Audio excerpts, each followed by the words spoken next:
Hello दोस्तों, नमस्कार। मैं आरती शुक्ला आप सभी के बीच एक देवर भौजाई का गीत लेके आप लोग को सेलेक्ट कमेंट करके ज़रूर बताना और चैनल को सपोर्ट करिए प्लीज़ दोस्तों।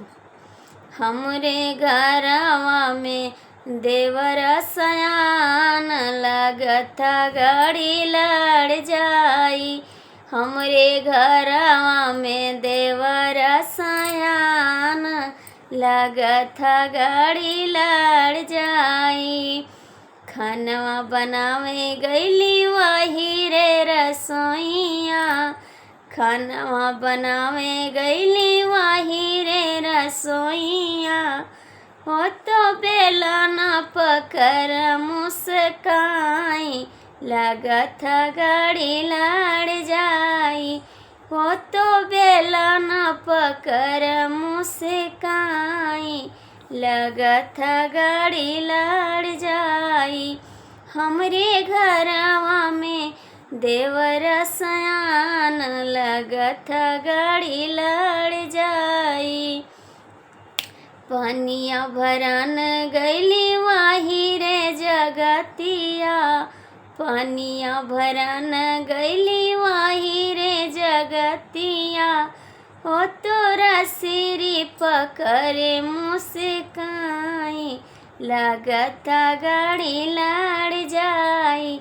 वो तोरा सरी पकड़ मुस्काई लागत गाड़ी लड़ जाई। हमरे घरवा में देवर सयान लागत गाड़ी लड़ जाई। बर्तन मांजे गईली हुआ वही ठाड़े। बर्तन मांजे गईली हुआ वही ठाड़ी। ओ तो नयन से नयन लड़ावे लागत गाड़ी लड़ जाई। ओ तो नयन से नयन लड़ावे लागत गाड़ी लड़ जाई।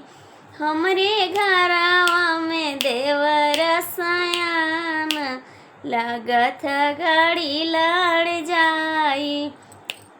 सेजिया सुताने गयौआ वही ठाड़े।